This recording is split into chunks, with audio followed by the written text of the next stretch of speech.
Okay, great. Hi, everyone. Hi, Lina. Good to see you. How are you? Good, great. It's super to be, to have you on this live chat with the Baby Chakra team and with all the Baby Chakra moms and dads who are watching us live right now. The topic for today, of course, is, virtual preschool versus no preschool at all, which is really the reality we face before us today in this time of lockdown. But I think something that my team shared with me and that really resonated was the hashtag that we find on the marketing material around this live chat, right? Which is hashtag learning, not lockdown, Yes. right? So, I think the purpose that we're so excited to have you on board, Lina, because I think, of course, everyone knows you, everyone knows I think, the legacy that you've built, which is Kangaroo Kids in Billabong High. You are the founder of Billabong High. You are the founder of Kangaroo Kids. You started your career as a teacher. And I mean, I think goes without saying, you're one of the most renowned educators and edupreneurs in India today. You've been an inspiration to so many of us entrepreneurs who are trying to create really impactful companies and missions in the whole mom child ecosystem. So, I mean, kudos to you. You know that already. That's super kind. In the interest of time, I want to kind of dive deep into this because this is a topic that's come up so many times on the Baby Chakra community with so many, thousands of our parents. It is one of the probably it's an unprecedented time to say the least. I think that word has been overused and reused to describe this context and to describe the situation we are in. It's also a time of, I think, it's been a time of great stress, right, for a lot of families, for a lot of kids at home. So I think just diving into the first piece and the first question I have is, how are you doing? How has the lockdown been treating you? Tell us a little bit more about that, and how are you dealing with the lockdown overall? So quite a few things. First is don't think I've ever depended on my neuroscience research as much as I have at this point in time. So the first thing is I'm very mindful of the language I use. I don't use the word lockdown. Somebody the other day called me up and said, "How are you coping?" I said, "I'm doing wonderfully well." I said, "I don't have the word coping in my vocabulary because, the neuroscience will tell us that the words that we use are going to impact the experience that we have." Right. So I think that's the first thing that I'm doing is very, very mindful of the language I use. The second thing I'm doing is, something that I learned from an Anthony Robbins Date with Destiny I went to. I think it's one of the most profound learnings I've had. And, it's there in our ancient scriptures and in ancient cultures, this learning very often. But Anthony Robbins packages it so well, and he says, when you're faced with anything that you do not like the experience of, it could be a situation or anything like that, you actually only have three options. One is to suffer. So you have a choice to suffer if you would like to. The second is to change your life conditions. So, if you're in a bad marriage, you can get a divorce. If you're in a bad job, you can change your job. But in this instance, we really cannot change the life condition. Then you only have one more option. So actually, in this case, we only have two options. One is to suffer, and one is the third option, which is to change what it means to us. What does this time mean to us? So I'm a forever optimist. I call myself a Pollyanna, and I'm hoping that this time when we come out at the other end is going to be a renewal of sorts, that we've all had time to pause and we've all had time to reflect on things that are really important to us.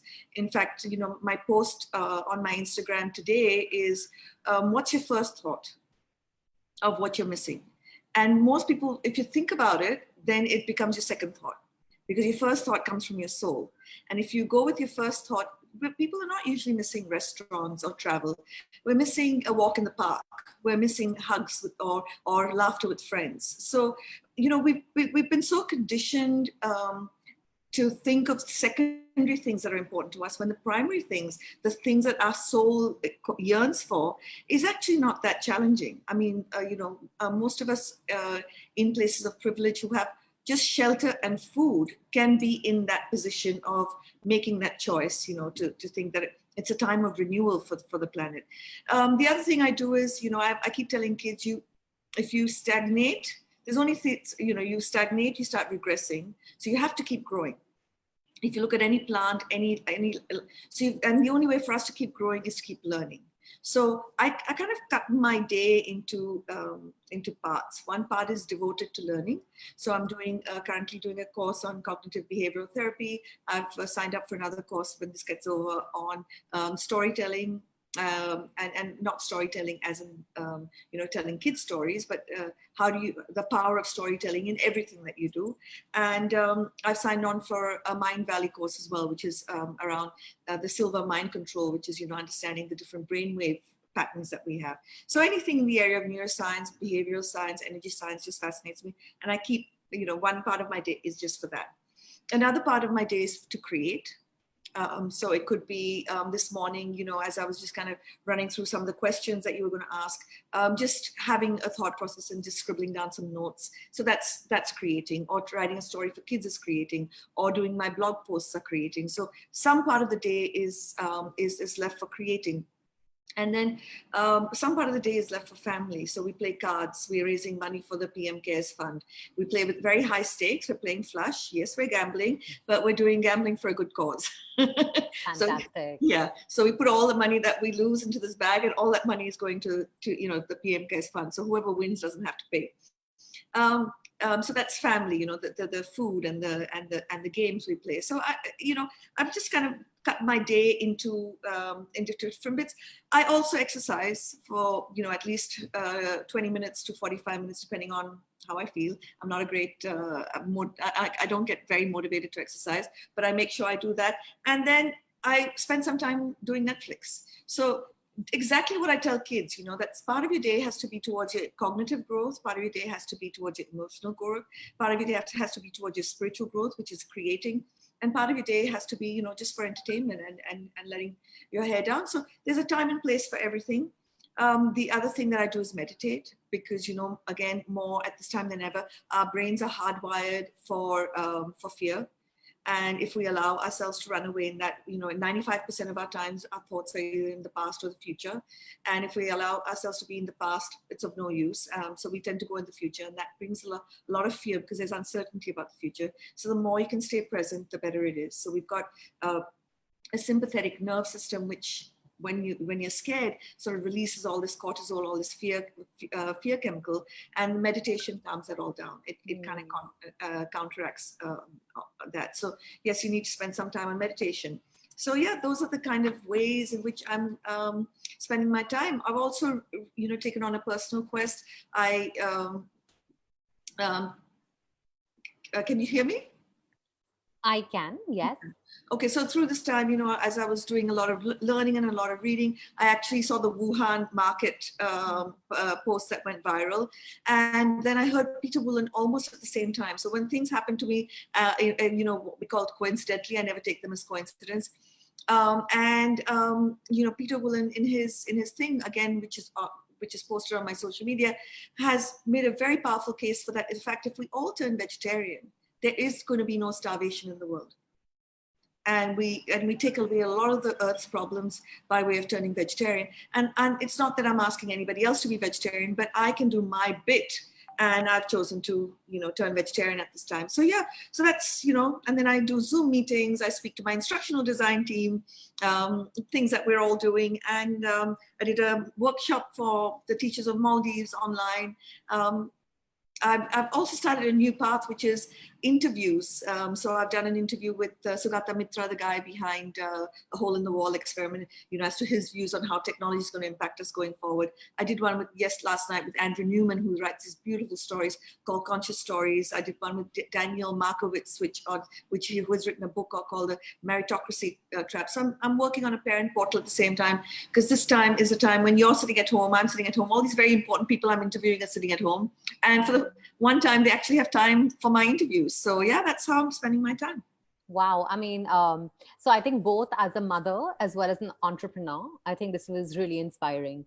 And I think 2 or 3 things stood out in what you shared. Number one, this constant looking at a situation as an opportunity, right? And as a blessing, right? And being grateful for what we have, and how do we make the most of what we have, and how do we make it better? How do we make what's around us better?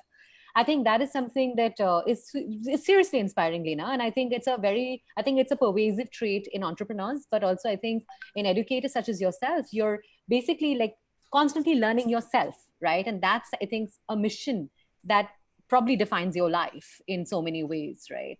I think the second thing I'm taking away is that this discipline, or at least this maintaining our feeling of excitement, of positivity, comes a lot from also being able to fit in what is actually valuable to us at this point in time, which is family, which is what keeps us energized, right? I mean, whether it's, for you, talking to interesting people and getting to know their stories, or, being involved in creative projects. So yeah, I think overall extremely inspiring points. And, thanks for sharing that, Lena. I think personally as well, extremely exciting to, and very helpful for me to also sort of take away. I think, I think just to get to a very specific question now, it's, since it's a time for renewal, since it's a time to like sort of move ahead, right? And since when we look around us, the life as we know it has changed, right? So I mean, for the first time in history, the government has allowed telemedicine, for instance. What we thought, you have to go to a doctor and then have the touch, feel, sort of everything, like all your vitals, statistics, things taken to for the doctor to give you care. I mean, the doctor is now online, right? Yeah. um, and I'm seeing the same sort of phenomenon play out with preschools. A lot of preschools, a lot of schools are now coming online, and they're helping parents and they're helping kids with the educational journey. What's your thought on this as an educationalist? I mean, where do you stand on this? How are you thinking about this phenomenon and the future for this ahead of us? So a couple of things. One is I'm telling uh, parents out there that however you feel about everything is how your kids will feel about it.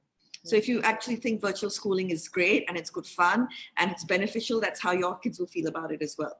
So we underestimate how much our kids take away from us. So I've got my son staying here at the moment. I mean, he's 29 years old, so he's not a baby anymore, but he's still watching me, right? He's still watching me, that I've kept routine, I've kept structure, I've kept all of this, and I'm not at all feeling fearful in any way. So that's the energy he's going to feed off. So our kids are feeding off our energy all the time. So exactly how you feel about it is how your kid's going to feel about it. I'm telling parents and teachers, use this more as an opportunity for emotional connection rather than rigorously following the curriculum and the syllabus. So what happens when kids come online? They see other friends online. So they suddenly realize that what's happening to them is actually normal and is happening to all their friends. So it brings that element of normalcy around their experience. The other thing is that as long as you don't use this as me teaching in class, right? So as long as you keep it for active learning, engagement, emotional connection, and the kids are doing as much of the, so it's not like a, the chalk and talk method that you're going back to that. You're keeping preschool active and engaging. So, you've got music going on and all the kids are dancing together. You've got you're teaching them alphabets, and the kids have got chapati dough with them, and they're making it out of the chapati dough instead of your normal clay or anything like that. So as long as you're keeping it active and engaging, it's great. I mean, I had some videos, but I don't know how to do screen sharing, and I'm not going to try. But I have, when we're talking about seasons, and different kids have taken on the onus of teaching a different season. So you've got one kid with a woolen hat on and gloves, and he's talking about winter, and then you've got another kid with sunglasses and a sun hat on, and she's talking about summer. So as long as you've got kids engaged in the process and it's not just me speaking and you having to listen, I think it's absolutely fantastic. So here's an exciting thing, because we're blending the digital and the physical world. So if we can keep the blend of the digital and physical world intact, that's just absolutely the best way kids can feel engaged. You just want them emotionally, mentally, and physically engaged. That's it. So I'm not asking them to now do assessments online, or if we're doing the color red and we're doing numbers, the teacher may say, okay, everyone run away while the music's playing and go and collect 2 red objects, and things like that. So the teachers are demonstrating and the kids are active, and as long as that's happening, so the teacher's a coach rather than a teacher, and she's demonstrating and leading, and parents play a little role in it, because we teach them hot and cold. You've got a bowl of warm water and a bowl of cold water, so you're sort of doing simulations and stuff like that. It's fantastic. I think it's really interesting that I think, in Kangaroo Kids, what you're basically talking about is a paradigm of a virtual school that's created not just for, older kids, it's also for toddlers, right? And at the preschool level. And I think you've laid out a few of these examples, but tell us a little bit more. I mean, I think, Baby Chakra has, I mean, the majority of mothers and Baby Chakra have, kids of the toddler age, right? So we've constantly got questions on, how would a virtual preschool work for my toddler child, right? Is there something like too much screen time? Is there something like screen time that I should now be cognizant about? And, what kind of an impact does it have on my preschooler? So could you tell us a little bit about, and maybe go a little bit more granular on how that's playing out in your experience with the launch of the virtual class that Kangaroo Kids has undertaken? So we are very lucky because we actually have instructional design as a process at the back, which we've always had. So teachers, it makes it much easier for teachers because they already have the recipe for the classroom with them. Now, the things like resources that are normally in the school or that we send from the office, that they have to design. So teachers are being very creative about how. Are you there, Naiyya? Yes, I am there. I am Got there. For a second. Yeah. So then the teachers are just using the creativity to, to make teaching aids at home and stuff like that. But, there's moms can do like millions of things with their kids at home, and you do it for the connection. Don't do it for the academic learning. Kids are learning all the time when we forget that. I'm not I'm not undervaluing the value of preschool because you're mixing with kids, etc. But the kids are learning all the time wherever they are. They're learning from their environment. And there's lots and lots of things that we can do. But one of the things I want to address that you spoke about is screen time. So I just want all of us to just kind of breathe into that, because we've always been scared of new technology. There was a time when we first discovered or invented print, right? Socrates actually warned parents that and what the exact phrase he uses, it will create forgetfulness in the learner's souls because they will not use their memories, right? So this is when we invented print. So he also warned against fairy tales, because he warned that kids really don't know the difference between imaginative worlds and real worlds. And he thought that was something to be scared of. So we know today that neither the textbook or the storybooks are anything to be scared of. Then we were scared of radio. Then we were scared of television. So we've constantly, in fact, CNN once reported that email hurts the IQ more than pot. Now, one of the things I want parents who are watching this to be very mindful of is fear drives TRP ratings. So the less we watch media, the better it is for us. You should say that one more time. I think it's an extremely critical message. So, our brains are wired for fear, and the media knows this. So the media uses this constantly, whether you're watching pro-Trump or anti-Trump, or you're watching coronavirus numbers all around the world. If you watch it, it's constantly feeding on our fear. And again, I've got an article on that up on my social media, exactly what it does to our brain wiring. So, it's not the use of tech, but it's what we use technology for that's important. So, give you an example. As long as you're not watching news, right? I use technology from the moment I wake up till the moment I sleep. I use it in the morning to meditate.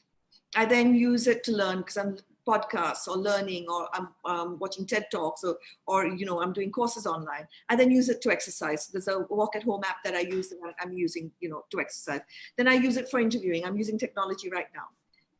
And then I'm using to listen to music, which again is really, beneficial to my central nervous system. And then I use it for a little Netflixing, right? So as long as you're using it like that, it's okay. If you're using it, say for instance, you wake up in the morning and you're using it for social media, and then you're watching it to feed the fear in your brain and keep watching news, and then you're having intrusive notifications constantly coming on. I have absolutely zero notifications on my phone or on any of my tech. I will go to the WhatsApp or anything else when I want to. So I'm in control of the tech. The tech doesn't control my life. So as long as we use that and kids watch us, they will use technology in exactly the same ways that we use it. And again, at night, if I can't sleep, I'm listening to brainwave entrainment or binaural music, which beat music, which kind of lulls me to sleep. So I'm using it throughout the day. So if you're using it for the joy of learning and growing, that's how your kids will use it as well. So I just want us to be, to take that absolute fear around technology away. There's again, I want to quote, there's an article written in 1883, right, in a medical journal called Sanitarian. And it said that schools exhaust the children's brains and nervous systems with complex and multiple studies and ruin their bodies by protracted imprisonment. That's in a medical journal. Wow. Wow. Yeah, so I would tend to believe that more of conventional schools than I would that technology is going to completely destroy your kids, right? So we just have to be wise about the way we use technology, and our kids are watching the way we use it. Now, there's two ways of using technology. One is just to consume something, right? And if what you're consuming is of high quality and it's helping you learn, then it's okay. But if what the kids are consuming constantly, it's sedentary screen watching of YouTube and senseless videos and only cartoons and stuff like that, then that's not recommended, obviously. So, we just, and also for parents, if you can cast anything onto a larger screen, it's less harmful for your kids' eyes. So we actually don't know, everyone's guessing about the effects of technology. And obviously everyone's erring on the side of caution, but it's a disempowering way to think, rather than erring on the side of, how can I use this to empower my life, which is a much better way to kind of think. So technology and screens can be part of a very healthy child's life. And as long as you're using this, and I actually went online to an Australian site and I caught a checklist, right? So I'm just going to read out from the checklist. So as long as you're using it actively rather than passively, and make sure you balance the screen time with other activities like physical activities, reading, creative play, social time with family and friends, and you're not using it around any of those times, it's fantastic. More often than not, it's the very parents who I see scream against technology used in schools, who then, when you go to a restaurant, have got something on because their kids are getting distracted by that so that they can have their social time without the intrusion of their kids, which is not a great way, because that's what our kids are going to learn if that's what we teach them, that you can use technology to distract yourself, which is not what it's supposed to be for, as long as you're actively engaging with it. There's a checklist for a healthy approach to screen time. So if mums and dads, if you can check all these off, then your child's screen use is balanced. Is your child sleeping enough? Is your child physically healthy? Is your child engaged at school? Is your child connecting socially online and offline? Is your child interested in books, art, and physical play? Is your child learning while using screens? And are you monitoring that your child is using high quality content? As long as all those things are done, I would say, 2 hours of screen time a day is not going to hurt your preschooler. Do it for half an hour at a time, and then in between, make sure your child's having a physical activity, and do not allow it at dinner tables. But that means for you to not allow your child to use a digital device during dinner times, it means you have to leave your digital device off the table as well. Our kids, again, I keep repeating, our kids learn from what they see us do, not from what we instruct them to do or what we tell them to do. So use a set timer, teach your kids to do these things. Teach your kids to master the technology, teach your kids to have a timer. So every half an hour that they're off the screen and they're off doing something physical and engaging, and they're using breaks, and 2 hours before bedtime, no screen time, as long as you have those rules. And one of the things is kids don't like being dictated to. Kids want ownership in their learning and ownership in their discipline. So as long as you guys are making those rules together and then monitoring those rules together, give your child, maybe 20 minutes to half an hour of independent screen time, which is monitored by you, but the child has a choice in what the child wants to do with that screen time, and that's great. As long as you do all those things, you're fabulously okay. I think it's really interesting. So I think there are 2 points that you're making, which is what I'm taking away. The first is that it's not about always the quantity of screen time, though you of course sort of caveated and said about 2 hours in a day, as well as like with breaks in between, as well as no sort of screen time 2 hours before bedtime, etc. So there's something about the timing, the frequency, as well as the quantity of screen time in a day that we, need to watch out as parents. But I think the piece that you really emphasize is the quality of the screen time, right? And I think that is extremely important, because what you're sort of emphasizing again and again is technology is essentially, it can be a force for good or could be a force for evil, right? It depends on how you want to use it, how you want to perceive it. I think just to double click though, I mean, and I know this is not in a set of questions, but you keep on hearing about so many of these sort of Silicon Valley honchos, right, running these massive tech, firms, and they are trying to keep anything digital outside of their homes, right, away from their kids. So is it because, when you're, I mean, this is of course a new phenomenon, the virtual preschool as we see it, right? So is there something around, parents who didn't have access to a virtual preschool in the past, today they have access to that, right? And therefore the quality of engagement, of interaction, of learning from something technology based is enhanced, or are there other reasons for that phenomenon that existed till very recently? So one of the things is all these Silicon Valley types don't have any time for their kids. So if they're, I mean, I'm generalizing, but I'm saying that a lot of the Silicon Valley types who have built these massive businesses around technology actually don't have physical time with their kids, right?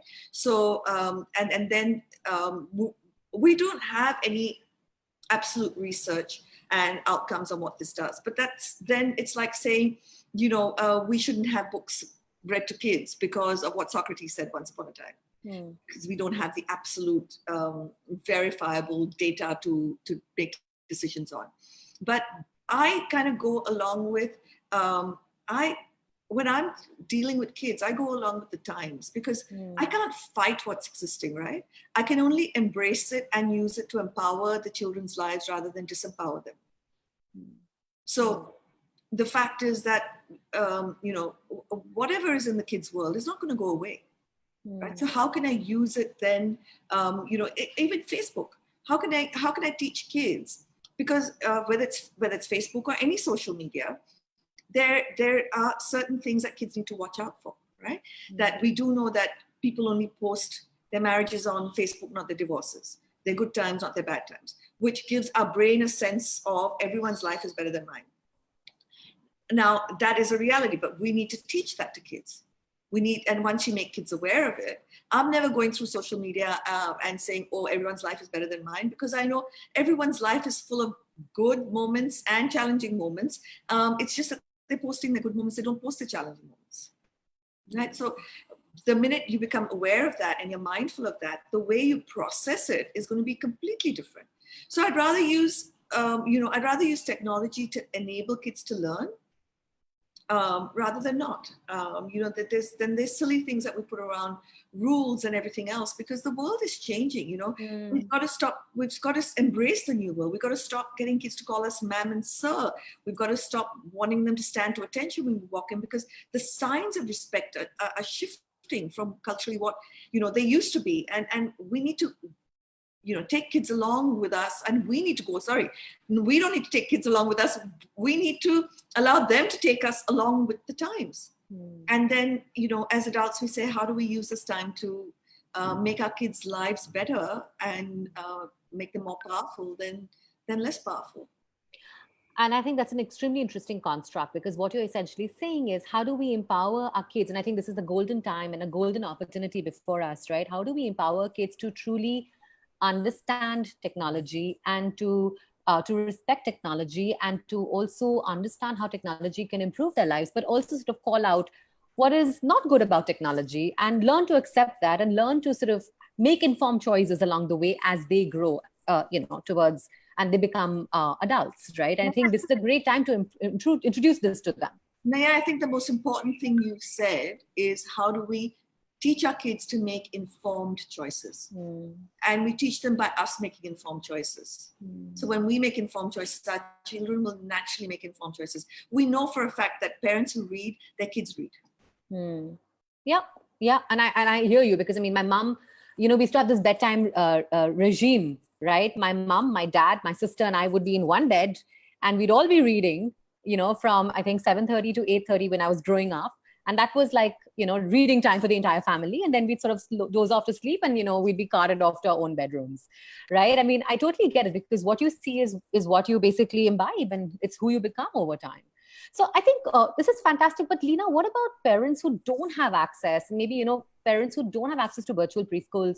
What do they do to keep their toddlers engaged in these times? So firstly, again, another post type, because, a lot of parents are asking me when I'm doing my Facebook lives that what do we do with boredom? Mm. Nobody understands that, other than the people who study neuroscience, that boredom is the greatest thing for creativity. So it's not our job as mums and dads to be constantly filling our kids' lives up with activity. This horrible thing that we do, even when our kids were going to school, they come back from school, we send them to GK class, and we send them piano class, and we send them here, and we send them there. We never allow them to get bored. And boredom is where creativity sits. It comes through our subconscious when we're bored. And you may not know this, but Newton came up with the concept of gravity and calculus when he was in quarantine. So imagine when we're all in quarantine, if we allow ourselves to get bored, which we don't enough, how many wonderful inventions and innovations we may come out with. So associative thought comes out of boredom. I think I'm creative, and I thought of integration of interdisciplinary curriculum way before even Finland started it. And I think it came from the fact that when I was 1 year old to when I was 2 years old, I was actually in plaster. So I was on my back, only looking up at the ceiling. My brain had to entertain itself. It had to create associative thoughts. And I'm pretty sure I must have looked up at, cracks in the ceiling and made wonderful stories from them. And I write stories for children today, and I do, creative work. And I don't even know where the creativity comes from, but it comes from associative thinking. Something I've read here and something I've read here. What is creativity? It's connecting dots between things that seemingly don't connect, but you connect them somehow and you say, oh, wow, that's a new idea altogether. It's a new creative, art form or thought or whatever it is. And that's where creativity sparks. So one thing I'd like to ask all parents to do is to stop filling your kids' lives with activity. And virtual schooling is not about solving a boredom issue. Right? It's actually about allowing children to be mentally, physically, and emotionally engaged, and maybe giving mom a little bit of a break during that time. Right? Because mom and dad in India seems to be largely moms, but if I was speaking to Australia, I'd be saying moms and dads, because moms at the moment, if you're working, you're trying to do work from home, I don't know, how much your husband and your kids are picking up the slack of cooking and cleaning and everything else. But this is like a wonderful opportunity for the whole family to come together as a family and share chores and use kids to help set tables, to separate cutlery. That's when you're separating cutlery, that's a scientific classification exercise that you're doing. So it's just how you see it, right? You separate, colors from whites. You're teaching them color. You're teaching them, again, a classification activity. You teach them, one of our schools actually was doing a folding demonstration with kids. So the activity for that day was everyone had to come with a t-shirt, their own t-shirt, and a pillowcase. And the teacher they were doing demonstration and the kids were actively folding. So all these are sweeping floors. These are all physical activities, and their motor activities and their eye-hand coordination activities. It's just the framing of it that's different, right? So you can do all of this stuff with your kids at home, and don't try to keep, as long as you've got some resources around. So I would say it's your job to provide some art materials. It's your job to provide some storybooks. And it's your job to not provide toys, but provide things that kids could make toys out of.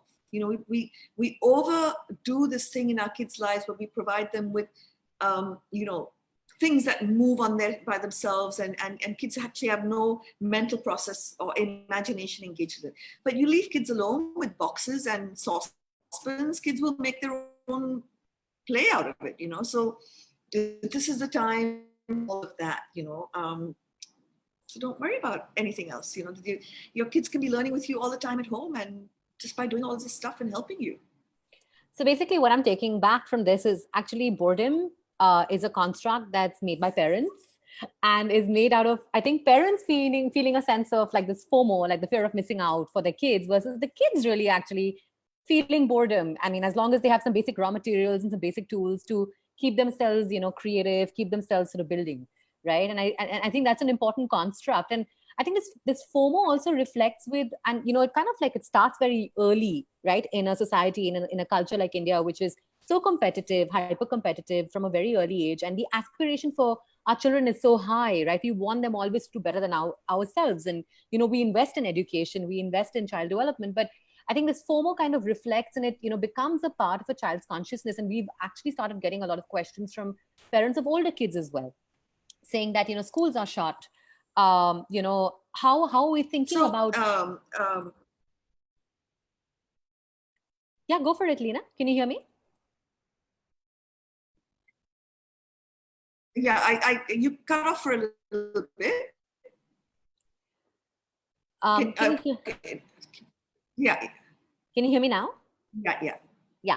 So I think just this sort of this fear of missing out and this focus on academic excellence is something that even parents with older kids are now talking about a lot in the Baby Chakra platform, right? They have questions around, for my older child, what about academics? What about exams? What about, like grades and getting to be ready for like an IC exam, an ICS exam. So tell me a little bit more about how educationalists such as you are approaching this. I'll just go back.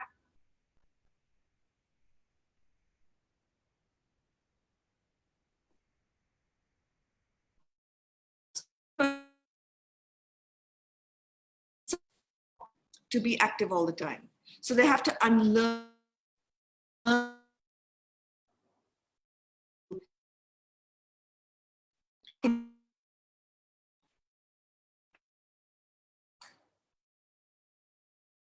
think there's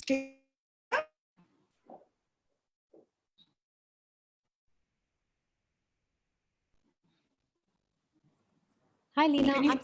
I'm losing you I'm losing you there. Checking if it's a technical issue at my end.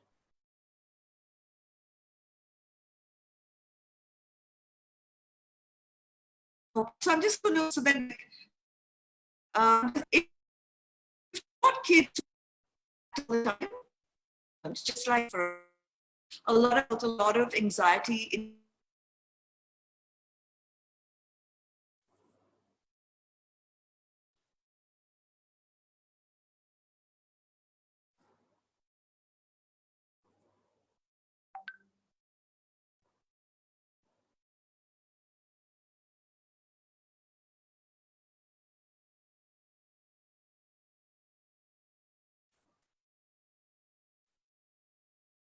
Hi, okay. Lina, can you hear me now? Yeah, I can. Yeah, I think we lost each other there for a minute. But sorry, do you want to just start off from where you left off last? Yeah, so I'll just say that if we've taught our kids to be active all the time, they'll have to unlearn that. So there may be a process of unlearning. Just like when we first, when we first couldn't do all the normal activities we were doing, we started feeling a little anxious. We settled. Somebody be more still, to be more calm, to be doing. So kids active will take a process, it won't happen overnight. But can you hear me, Naiyya? But for older kids, I would almost say don't worry about it at all. I'll ask you, Naiyya, how much do you remember of what you did in grade 6? Very little. I think I remember my friends and I remember the fun I had on sports day.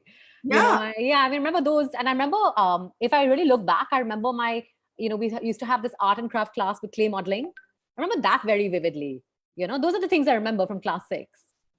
And so what would happen really if we didn't have this year, and yeah.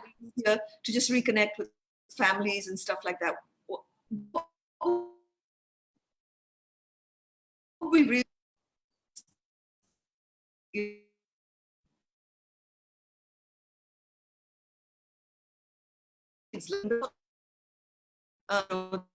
till the standardized keep teaching follow what they're interested in. It's not a big deal, just choose to stay in the present and be mindful, and if you're learning, the kids will be learning, and that's fine. I just tell everyone, just do not, if you've got food and shelter, everything else is a first world problem.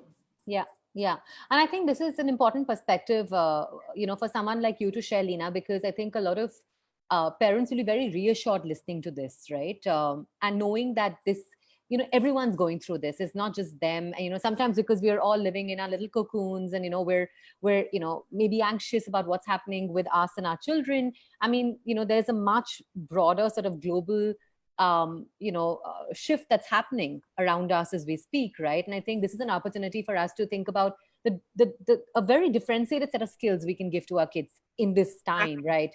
Why And the don't we kind, teach our kids compassion, yeah, perspective? Like if we actually use this time to teach kids, yes, you may feel like this, but do you know how these kids are feeling? Because they're in a slum, and they don't even have a television, and so they've got no entertainment, they've got no access to toys and books and everything. This is a time to teach kids gratitude. That instead of sitting around the table and saying, "What did you learn today?" What were you grateful for today? You can have a gratitude jar that everyone in the family around the table, has a conversation around what they were feeling grateful for the day. Release, good chemicals in your body, and that boosts your immunity anyway. So do it, and put your shit in the gratitude jar. And wouldn't this be a wonderful thing to sort of revisit 2 years from today, and teach kids, you can't be, this is a beautiful time to understand that we can't control everything. So what can you control and what can't you control? And what you can't control, there's no use worrying about it because you can't control it anyway. So, but what can you control? And if you sit around the table, and that's another conversation you have, is what did you feel in control of today? What did you not feel in control of today? That's another wonderful conversation to have. Lina, this kind of a conversation, I think more adults should also be having.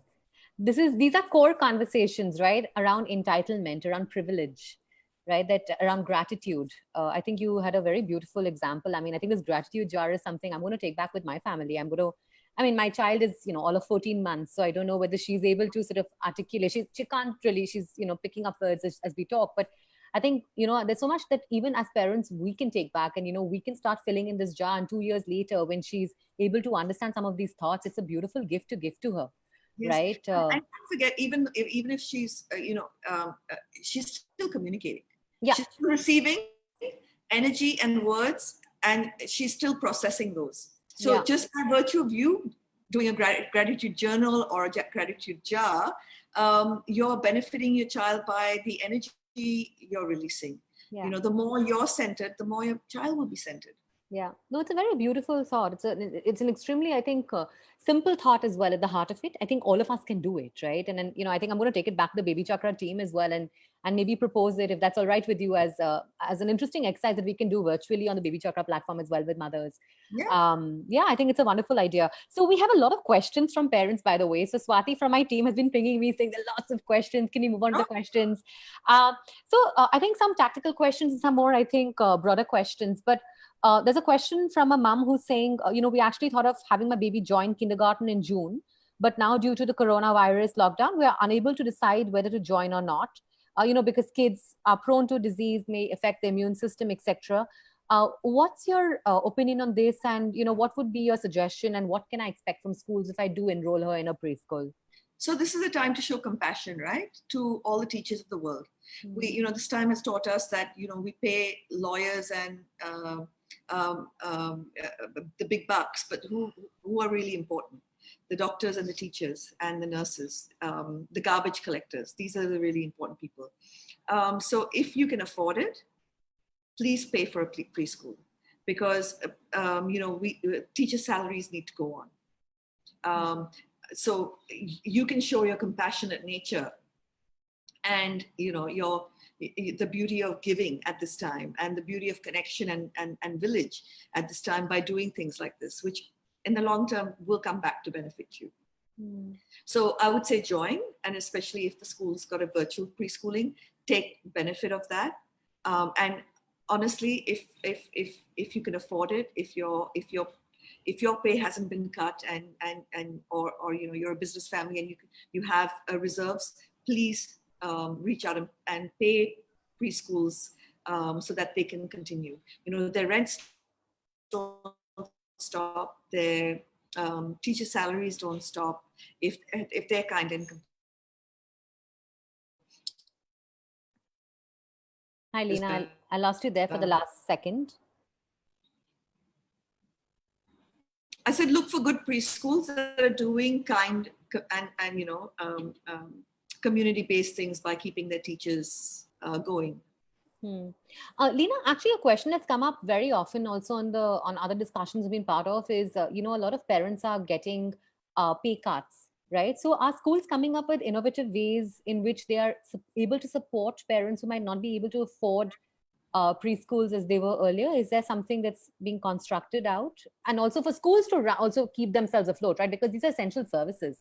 You have to pay your teachers. I mean, I'll talk about Kangaroo Kids because that's the one that I do know. Is that so far no teacher salaries have been cut. So far they're continuing with virtual schooling, whether parents have paid or not.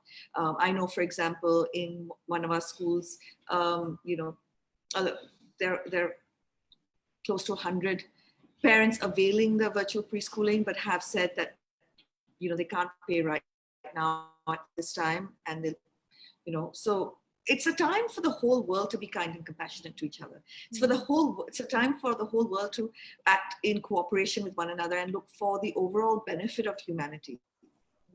So if you've had a pay cut, and I would just say go to your school.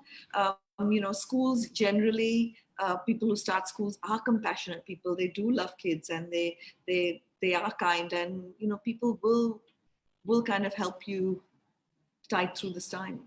There is another set of questions, which is, how do I develop social skills in my child?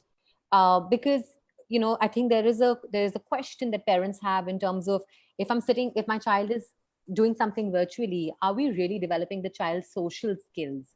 Do you have any thoughts on that? So your child's social skills are being developed in the house as well, and you don't have to only depend on the virtual school. You can have play dates.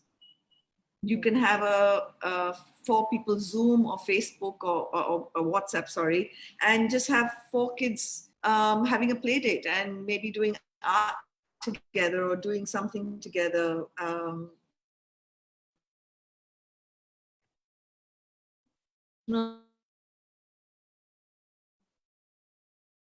So I don't want to get over anxious at this time about any of that. And what's the best way? Another question that's come in is, what's the best way to introduce kids to technology? When to start? How to make that introduction happen? What is your advice there? So a kid's introduction to technology happens from the moment the kid is born, because the kid is watching you use technology, right? So the introduction to technology is already there. I would be telling you a lie if I actually gave you the voice of an authority as to me knowing what the right time to use technology is, because there is no knowledge at the moment or any credible data or enough research done in the area. But say keep your kids completely off screen till they're 1.5 years old, and then gradually introduce the screen, maybe just for half an hour from the time they're 1.5 to 2. And again, it's the quality of what they're looking at or they're interacting with that's more important than anything else. There's a question in terms of, there's a lady who's an international student in Australia, and she's actually doing her MBA, attending Zoom meetings, right? And she's saying that my 3-year-old child is actually staying with my with her parents, right? So with the child's grandparents. And, you talk a lot about how parents play such a critical part in a child's development, social, cognitive, emotional development. How can she sort of work with her parents to ensure the same level of energy or the same level of, nurture that you've shared parents can and the role that parents can play with their child? Like any tips for grandparents?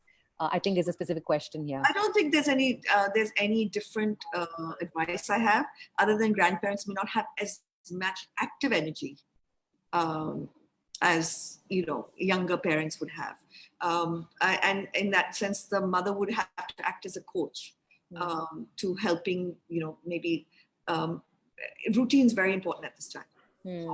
Not just for adults, but for kids as well. a sense of routine. A lot of people are using this time to watch Netflix till 3 or 4 in the morning. Really unhealthy. Keep a sense of routine and structure in your day, which takes care of all these developmental buckets for yourself as well as for your kids. That's all sort of advice I can give. And as long as grandparents, are not using, again, too many people use technology as a babysitter. So as long as you've coached your parents not to do that, I think you should be okay. Mm-hmm. There is a very extreme question as well, right? Which is, do you think preschooling, and I mean, coming to you, I think it's an extreme question, but do you think preschooling is not just a fad? If the family has elders and parents who give enough time and effort, should that not be enough? The question stems from the rush I see in parents to put kids in preschool and now online question mark. Are we not better off with human touch and sensitivity and just taking care of our child in our own way as parents at home? So preschooling grew around a very real need, right? That as both parents started working, as we started going into nuclear families, so there is enough research to show that preschooling helps in the long term. Right? Now, that is more because most parents are working and most parents are living in nuclear families.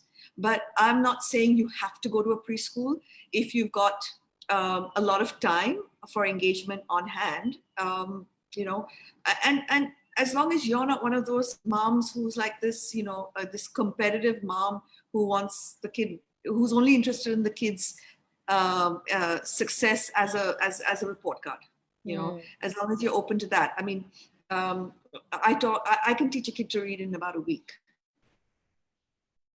right? And I actually did a to read. I got niece to read in about 10 days, but my nephew, when I visited Australia last, did not want to. And I get guided by the child, not by myself. Right. So if the child is guiding me that he doesn't want to read, I don't want to push reading down his throat, because learning is supposed to be joyous. The minute we teach kids that it's a force or it's a pull, what happens when you push against something? You get resistance, right? So you don't want kids to resist learning. So, but my nephew and my sister-in-law was quite upset that I hadn't done that.